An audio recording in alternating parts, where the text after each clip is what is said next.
আসসালামু আলাইকুম।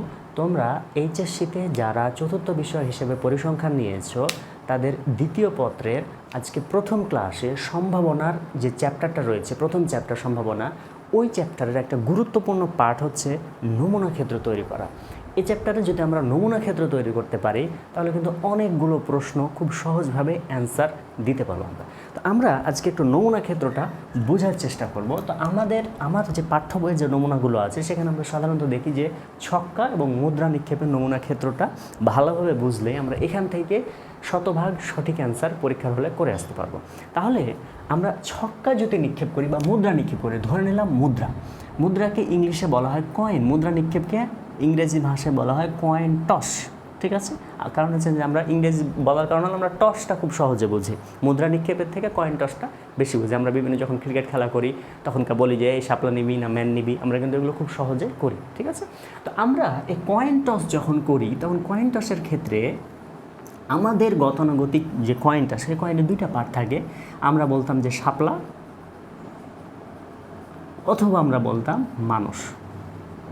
ঠিক আছে, তো দুইটা কিন্তু পিঠ থাকতো, হয় শাপলা আসতো না হলে কিন্তু মানুষ আসতো। আমার বইয়ে যে কয়েনটা রয়েছে সেই কয়েনেরও দুইটা পার্ট, সেখানে হেড রয়েছে, টেল রয়েছে। হেডকে ইংলিশে বলছে মাথা, হেডকে বাংলায় আমরা বলছি মাথা, এবং টেলকে আমরা বাংলায় বলছি লেজ। ঠিক আছে, সুতরাং হেড আছে এবং হচ্ছে টেল আছে। যদি একবার কয়েন টস করি তো একবার কয়েন টসের ক্ষেত্রে আমি কি পাইতে পারি? ধরলাম আমি একবার এই একটা মুদ্রা আছে আমার কাছে, আমি নিক্ষেপ করলাম। তো যখন আমি কয়েন টসটা করব, একবার যদি কয়েনটা টস করি, আমি কয়েন টস করি, তাহলে আমার হয় হেড আসবে, না হলে কি আসবে, না হলে কিন্তু টেল আসবে। এর বাইরে তো কিছু আসতে পারবে না, হয় হেড আসবে অথবা টেল আসবে। সুতরাং আমি একবার যখন কয়েন টস করছি, একবার, তখন আমি কি নমুনা ক্ষেত্রকে কি পাচ্ছি? হয় হেড পাচ্ছি, না হলে কিন্তু টেল পাচ্ছি। তাহলে একবার কয়েন টসের ক্ষেত্রে আমি নমুনা ক্ষেত্র কয়টা পাচ্ছি? দুইটা পাচ্ছি, কি হয় হেড না হলে টেল। ঠিক আছে, এখন আমরা যদি দুইবার কয়েন টস করি, দুইবার কয়েন টসের ক্ষেত্রে আমরা কি ফলাফল পেতে পারি? ঠিক আছে, একটা ভাষা খেয়াল রাখতে হবে। যদি বলে যে দুইবার কয়েন টস বা মুদ্রা নিক্ষেপ, অথবা যদি আমাকে বলে একটি মুদ্রা দুইবার নিক্ষেপ, দুটার মিনিং কিন্তু একই। ঠিক আছে, অর্থাৎ একটা কয়েনকে দুবার টস করা যা বোঝায়, দুইটা কয়েনকে একবার টস করা একই মানে বোঝায়। ঠিক আছে, কেন বোঝায়? কারণ আমার কাছে দুইটা কয়েন আছে, তো আমি যখন টস করব তখন প্রথম কয়েনের ক্ষেত্রে কি আসবে?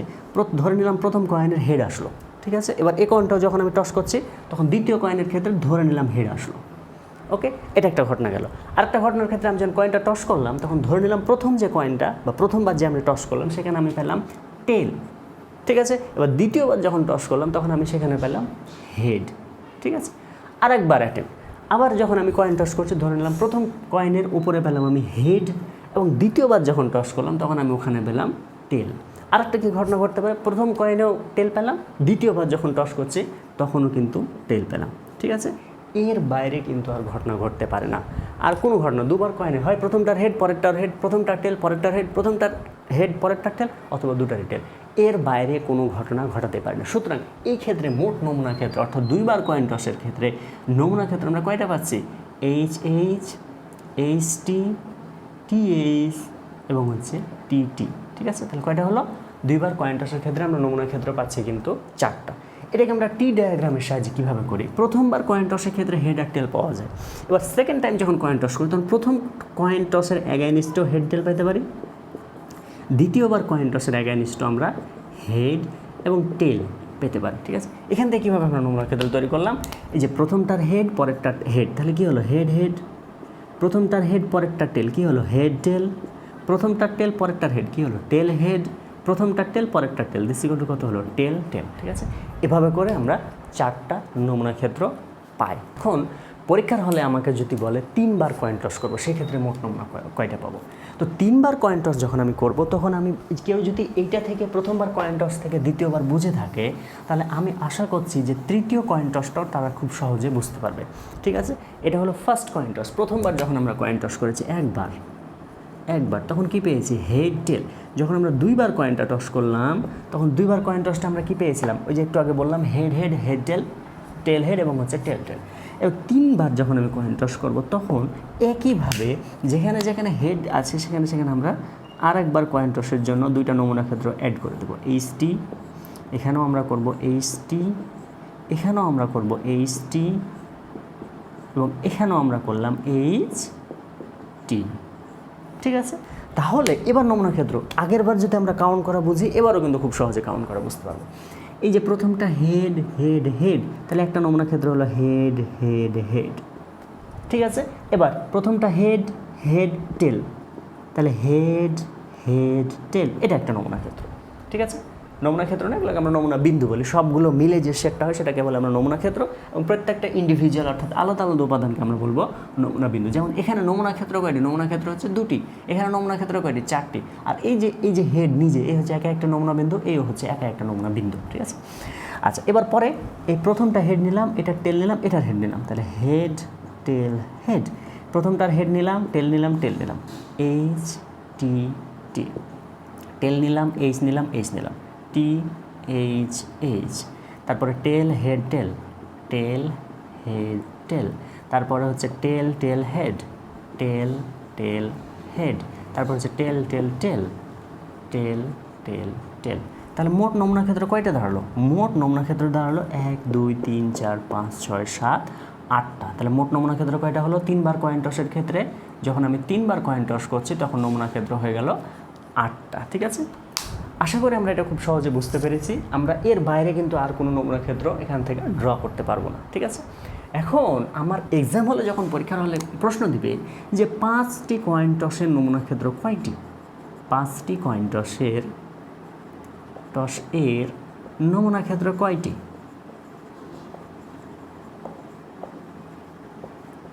ঠিক আছে, তখন আমরা কীভাবে করে করে বের করবো একটা এমসিকিউ এর জন্য? না, এখানে আমরা কীভাবে করবো সেটা হলো আমরা একটু খেয়াল রাখবো, আমরা যখন কয়েনটা টস করছি একটা কয়েনে মোট ফলাফল কী কী আছে? হেড আছে, টেল আছে, দুইটা কিন্তু ফলাফল আছে। ঠিক আছে, তাহলে দুইটা যেহেতু ফলাফল আছে সুতরাং আমরা লিখব 2। ঠিক আছে, এবং আমি যতবার কয়েনটা টস করছি, একবার যদি কয়েন টস করি তাহলে 2টা পাচ্ছি, 2বার কয়েন টস করলে 4টা পাচ্ছি, 3বার কয়েন টস করলে 8টা পাচ্ছি। এখানে ফর্মুলাটা হবে 2 টু দি পাওয়ার n। আমরা যে কয়েন টস করছি এই কয়েন টসের ক্ষেত্রে মোট আউটপুট পাচ্ছি 2টা, হয় হেড না হলে টেল। ঠিক আছে, সুতরাং এক্ষেত্রে আমাদের যে ফর্মুলাটা হবে মুদ্রা নিক্ষেপের নমুনা ক্ষেত্র, মুদ্রা নিক্ষেপের নমুনা ক্ষেত্র, দিস ইকুয়াল টু হবে 2 টু দি পাওয়ার n। এই 2 কেন হলো? 2 হলো হেড আর টেল আছে এই কারণে। ঠিক আছে, আমরা যখন ডাই বা ডিস ছক্কা নিক্ষেপ করব, ছক্কার ক্ষেত্রে মোট বিন্দু কয়টা আছে? 6টা। 1 2 3 4 5 6টা, 6টার মধ্যে যে কোনো একটা আসতে পারে, তাহলে সেই ক্ষেত্রে এটা হবে 6। আর এন মানে আমি কতবার ট্রাই করছি বা কতবার চেষ্টা করছি। যদি আমরা একবার কয়েন টস করি, ঠিক আছে, তাহলে এনের মান কত হবে? 1। যদি আমরা 2বার কয়েন টস করি তাহলে এনের মান হবে 2। যদি আমরা 3বার কয়েন টস করি তাহলে এনের মান হবে 3। ঠিক আছে, তাহলে একবার কয়েন টসের ক্ষেত্রে আমরা একটু আগে মিলিয়ে নিই। একবার যখন আমরা কয়েন টস করবো তখন নমুনা ক্ষেত্র কত হবে? 2 to the power 1 this equal two 2। যদি আমরা 2বার কয়েন টস করি তাহলে কত হবে নমুনা ক্ষেত্র? 2 স্কোয়ার দিস ইকুয়াল টু 4। যদি আমরা 3বার কয়েন টস করি তাহলে নমুনা ক্ষেত্র কত হবে? 2 কিউব সমান সমান কত? 8। ঠিক আছে, যদি আমরা 5বার কয়েন টস করি তাহলে কী হবে? 2 to the power 5 this equal two 32। ঠিক আছে, তাহলে এবার এখানে আমাকে যতই দেখ 5বার 6বার 7বার যাই বলো, আমাকে এমসিকিউ যদি প্রশ্ন করে তাহলে আমি খুব সহজেই এটা সমাধান করতে পারবো। ঠিক আছে, এখন ছক্কা নিক্ষেপের নমুনা ক্ষেত্র আমরা কীভাবে তৈরি করবো? এক ছক্কা নিক্ষেপ, তো আমি যে একবার একটা ছক্কা নিক্ষেপ করলাম, এই ছক্কার ক্ষেত্রে ফলাফল কী কী আছে? ফলাফল আসতে পারে 1 আসতে পারে, অথবা 2 আসতে পারে, 3 আসতে পারে, 4 আসতে পারে, 5 আসতে পারে, 6 আসতে পারে। ঠিক আছে, সবটি আসতে পারে না? 1 আসতে পারে, 2 আসতে পারে, 3 আসতে পারে, 4 আসতে পারে, 5 আসতে পারে, 6 আসতে পারে, যে কোনো একটা। সুতরাং একবার কয়েন টসের ক্ষেত্রে, বা আমরা একটু আগে যেটা শিখলাম সেটা হলো কয়েন টসের ক্ষেত্রে, মুদ্রা নিক্ষেপের, এই ছক্কা নিক্ষেপের ক্ষেত্রে। তাহলে অতএব ছক্কা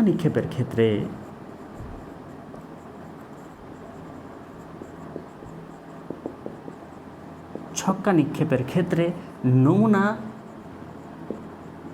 বিন্দুর সংখ্যা,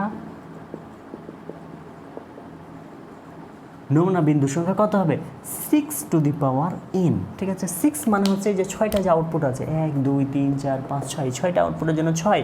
কয়েনের ক্ষেত্রে 2টা ফলাফল ছিল, হেড আর টেল, ওখানে আমরা বসিয়েছিলাম 2। আর n মানে আমি কতবার এই ছক্কাটা নিক্ষেপ করব। যদি আমরা একবার ছক্কা নিক্ষেপ করি তাহলে কি হবে, একবার যদি আমরা ছক্কা নিক্ষেপ করি তাহলে হবে 6, পাওয়ার হচ্ছে 1, দিস ইকুয়াল টু 6। যদি আমরা 2বার ছক্কা নিক্ষেপ করি তাহলে আমার ফলাফল হবে 6 স্কোয়ার সমান সমান কত 36। যদি আমরা 3বার ছক্কাটা নিক্ষেপ করি তাহলে আমাদের ফলাফল হবে 6 কিউব, দিস ইকুয়াল টু 6 ছক 36, 36 ইন্টু 6, 6 ছক 36, 3 6 18, 8 3 11, 2, তার মানে 216টা নমুনা বিন্দু আমরা পাবো, ঠিক আছে। তাহলে পরীক্ষা হলে আমাকে এভাবে প্রশ্ন করতে পারে যে যদি আমরা একটা ছক্কা নিক্ষেপ করি তাহলে ছক্কা নিক্ষেপের ক্ষেত্রে মোট কতগুলো নমুনা বিন্দু পাবো। তাহলে যতবার আমাকে ছক্কাটা নিক্ষেপ করতে বলবে সে অনুযায়ী আমরা এই ফর্মুলায় বসিয়ে খুব সহজে বের করে নিতে পারো, ঠিক আছে। বলে যে মুদ্রা এবং ছক্কা একসাথে নিক্ষেপ করব, অর্থাৎ আমাকে বলল, আচ্ছা আমরা আগে ফর্মুলাটা লিখে নিই, ছক্কা ও মুদ্রা একত্রে নিক্ষেপে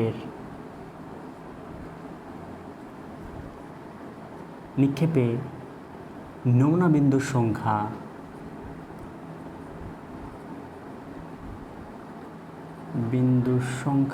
this equal two 2 to the power n into 6 to the power n, ঠিক আছে। তা আমাকে এটা একটু মনে রাখতে হবে যে যদি আমরা একই সাথে অর্থাৎ ছক্কাও নিক্ষেপ করলাম মুদ্রাও নিক্ষেপ করলাম, দুটোই যদি একসাথে নিক্ষেপ করি সেই ক্ষেত্রে আমার নমুনা বিন্দু আসবে মুদ্রার জন্য কত আমরা জানি 2, পাওয়ার হচ্ছে n, এবং ছক্কার জন্য নমুনা বিন্দুর সংখ্যা হবে 6 টু দি পাওয়ার n, ঠিক আছে। এখন যদি আমাকে পরীক্ষা হলে কীভাবে প্রশ্ন দিতে পারে, বললো যে একটি মুদ্রা ও একটি ছক্কা নিক্ষেপের নমুনা বিন্দুর সংখ্যা কত। তাহলে আমরা যেটা শিখলাম সেটা হলো 2 এর উপর পাওয়ার কত হবে 1, 6 এর উপর পাওয়ার কত হবে 1, কারণ হচ্ছে দুটোই আমরা একবার করে নিক্ষেপ করছি, একটি মুদ্রা নিক্ষেপ করছি একটি ছক্কা নিক্ষেপ করছি, তাহলে মোট নমুনা বিন্দুর সংখ্যা হবে 12টি। যদি বলে দুটা মুদ্রা ও একটি ছক্কা নিক্ষেপ করা হলো,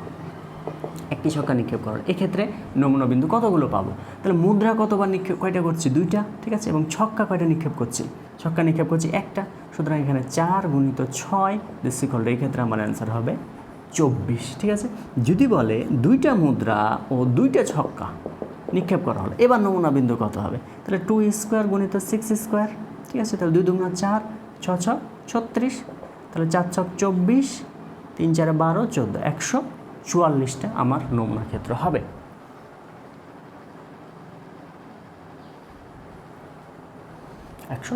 একইভাবে আমাকে যদি বলে 3টে মুদ্রা ও 2টি ছক্কা নিক্ষেপ করা হলো, একইভাবে আমরা মানগুলো বসাবো এবং মানগুলো বসিয়ে ক্যালকুলেশন করে দেবো। তাহলে এখানে হবে 2 কিউব আর এখানে হবে কত 6 স্কোয়ার, তার মানে 2 কিউব মানে 8 গুণিত 36, 6 8 48, 3 8 24 আর 4 28, 288, ঠিক আছে। তাহলে এভাবে যদি আমাকে পরীক্ষার হলে এমসিকিউ টাইপের প্রশ্ন দেয় যে একটি মুদ্রা নিক্ষেপ করলে নমুনা বিন্দু কতগুলো হবে, বা 2টি মুদ্রা নিক্ষেপ করলে নমুনা বিন্দু কতগুলো হবে, বা 3টি মুদ্রা নিক্ষেপ করলে নমুনা বিন্দু কতগুলো হবে, অথবা একটি ছক্কা নিক্ষেপ করলে কত, 2টি কত, 3টি কত, একইভাবে একটি মুদ্রা ও একটি ছক্কা, 2টি মুদ্রা, একটি ছক্কা, 2টি মুদ্রা, 2টি ছক্কা নিক্ষেপ করলে নমুনা বিন্দু সংখ্যা কত হবে, আমরা খুব সহজে ফর্মুলাতে মান বসে এগুলো বের করে নিতে পারি, ঠিক আছে। আমরা যে নমুনা ক্ষেত্রগুলো তৈরি করলাম সেই নমুনা ক্ষেত্রগুলো 2টি উপায়ে তৈরি করা যায়। একটা হচ্ছে একটা ডায়াগ্রামকে বলা হয় ট্রি ডায়াগ্রাম, ঠিক আছে, ট্রি ডায়াগ্রাম, আর একটা আমরা টেবিলের সাহায্যে করতে পারি, ঠিক আছে, টেবিলের সাহায্যে বের করতে পারি। তো আমরা পরীক্ষার হলে কিন্তু টেবিল পদ্ধতিটা ব্যবহার করব। কোন পদ্ধতি ব্যবহার করব, টেবিল পদ্ধতি ব্যবহার করব। আর ট্রি কোনটা, ট্রি হচ্ছে আমরা একটু আগে যেটা করলাম যে একটা কয়েন টস করলাম, কয়েন টস, এই কয়েন টসের ক্ষেত্রে আমার ফলাফল আসলো কি হেড টেল, এবার আমি আবার লিখলাম এখান থেকে হেড টেল, ঠিক আছে, এখান থেকে আমরা বললাম HH HT, ঠিক আছে, এখান থেকে আবার হেড টেল, এখানে আমরা বললাম TH এবং বললাম TT, ঠিক আছে। এই যে গাছের শাখা প্রশাখার মতনভাবে চলে যাচ্ছে, এই কারণে আমরা এটাকে বলছি ট্রি ডায়াগ্রাম, ঠিক আছে, এটাকে আমরা বলছি টি ডায়াগ্রাম, ঠিক আছে। আর টেবিলের সাহায্যে কীভাবে করতে পারি, যখন আমি একবার কয়েন টস করলাম, তো একবার কয়েন টসের ক্ষেত্রে তো কোনো ঝামেলা নাই, হেড আর টেল আসলো, ঠিক আছে। দুবার যখন আমি কয়েন টস করছি, সেকেন্ড কয়েন টসের ক্ষেত্রে এটা প্রথম কয়েন ধরে নিলাম, এটা হচ্ছে প্রথম কয়েনের কি পেলাম, হেড আর টেইল। এবার দ্বিতীয় কয়েনের ক্ষেত্রে আমরা কিন্তু হেড আর টেইলই পাবো, ঠিক আছে। এবার আমরা মাল্টিপ্লিকেশন করবো, এইচের সাথে এইচের গুণ কী হলো, এইচের সাথে টি গুণ কী হলো, টি এর সাথে এইচ গুণ কী হলো, টি এর সাথে টি গুণ কী হলো, টি। ঠিক আছে, এই যে 4টা নমুনা ক্ষেত্র, এই যে 1 2 3 4, এই 4টা নমুনা ক্ষেত্র আমরা কয়েন টস, এটা আমরা যেটা শিখলাম সেটা হলো ট্রি ডায়াগ্রাম, আর এটা হলো আমরা টেবিলের সাহায্যে করতে হবে। এখন যদি বলে 3টা কয়েন টসের ক্ষেত্রে আমরা কী করব, তাহলে আমরা এই 2টা কয়েন টসের নমুনা ক্ষেত্রগুলো একদিকে লিখে নেব, এইচ টি এবং হচ্ছে টি একদিকে লিখে নেব, ঠিক আছে। একদিকে লেখার পরে আরেকটা কয়েন টস করবো, এটা তো 2টা কয়েন টস পর্যন্ত হয়ে গেছে। 3 নম্বর যে কয়েনটা টস করবো সেটার জন্য আমি এই যে ওইটার জন্য আরও 2টা নমুনা ক্ষেত্র এইচটি লিখে দিলাম, ঠিক আছে। এখন আমি আগের মতো যদি গুণ করি, তাহলে এখানে হবে যে এইচকে এইচ দ্বারা গুণ করলে হবে এইচ, এটাকে এটা দ্বারা গুণ করলে হবে টি, এটাকে এটা দ্বারা গুণ করলে হবে এইচ, এটাকে এটা দ্বারা গুণ করলে হবে টি। একইভাবে টিকে যখন এটা দ্বারা গুণ করবো তখন হবে এইচ, এটাকে গুণ করলে হবে টি, এটাকে গুণ করলে হবে টি এবং এটাকে গুণ করলে হবে টি। ঠিক আছে, এই যে পদ্ধতিটা, ঠিক আছে, এটাকে আমরা বলছি টেবিলের সাহায্যে সমাধান করা। আমরা পরীক্ষার হলে এইটা অ্যাপ্লাই করার চেষ্টা করবো। যদি এমসিকিউ দেয় তাহলে ফর্মুলাতে মান বসিয়ে করে দেবো, আর যদি এগুলো পরীক্ষার হলে দেয় তাহলে রিটেনে যখন দিবে তখন হচ্ছে আমরা এইভাবে তৈরি করবো। ঠিক, 2টি ছক্কা নিক্ষেপের নমুনা ক্ষেত্র তৈরি করো। 2টি ছক্কা নিক্ষেপের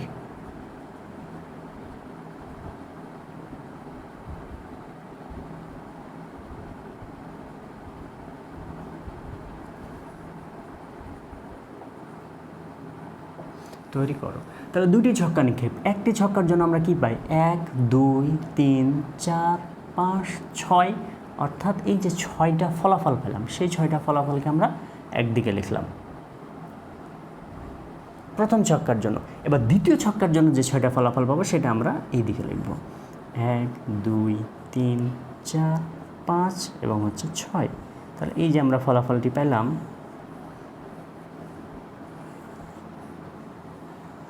এখন আমরা আগের মতো আগে যে নিয়মটা শিখলাম সেই নিয়মটাও এখানে অ্যাপ্লাই করব।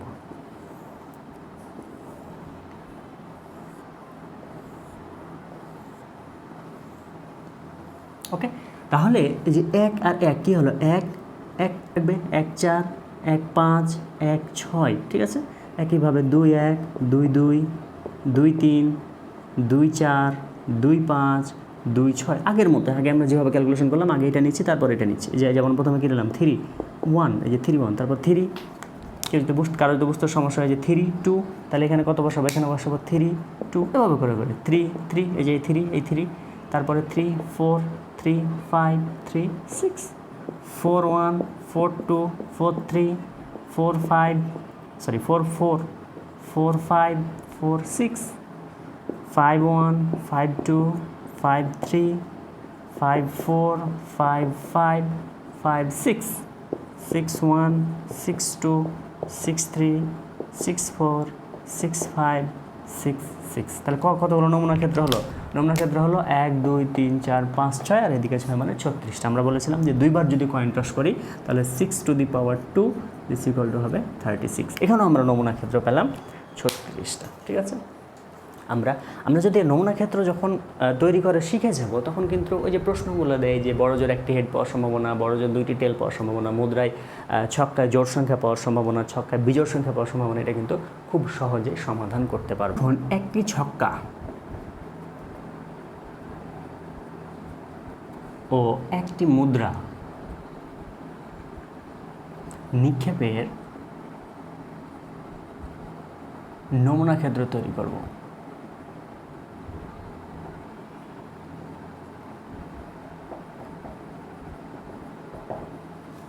তো একটি ছক্কার ক্ষেত্রে কি কি ফলাফল আছে, 1 2 3 4 5 6।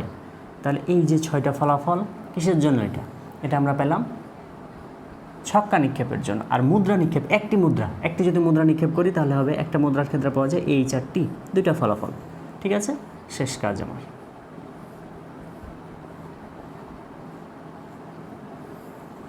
তাহলে কি হলো, H1 H2 H3 H4 H5 এবং হচ্ছে H6।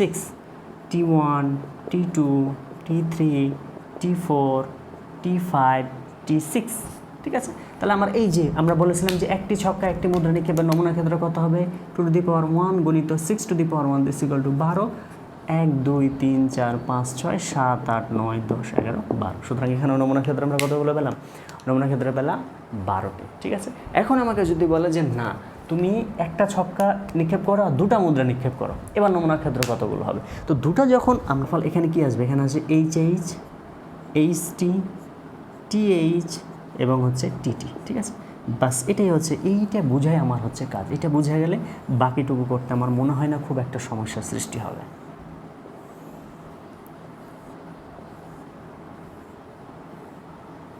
তাহলে এখানে হচ্ছে HH1, HH2, HH3, HH4, HH5, HH6, ঠিক আছে।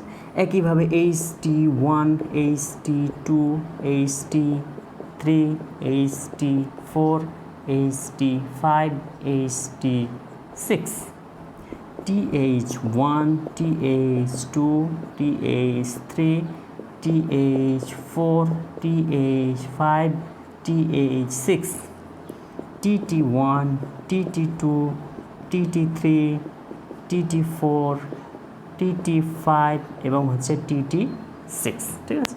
এই যে আমার নমুনা ক্ষেত্র কতগুলো হওয়ার কথা ছিল, যখন আমরা দুইবার কয়েন টস করব এবং একবার ছক্কা নিক্ষেপ করব তখন 4 গুণিত 6 = 24টি। আমরা এখানে গুণে দেখি 1 2 3 4 5 6 7 8 9 10 11 12 13 14 15 16 17 18 23 24টা। সুতরাং এক্ষেত্রে ফলাফল আমরা পেলাম 24টা। সুতরাং আজকের ক্লাসে আমরা মেইনলি আমরা কোনো একটা ছক্কা বা মুদ্রা বা একবার নিক্ষেপ করলে বা একসাথে একাধিকবার নিক্ষেপ করলে মোট যে নমুনা ক্ষেত্রগুলো পাওয়া যায় সেই নমুনা ক্ষেত্র বের করার চেষ্টা করলাম। আগামী ক্লাসে এখান থেকে কীরকম সৃজনশীল প্রশ্ন পরীক্ষায় দেয় সেগুলো আমরা সমাধান করার চেষ্টা করব। ধন্যবাদ সবাইকে।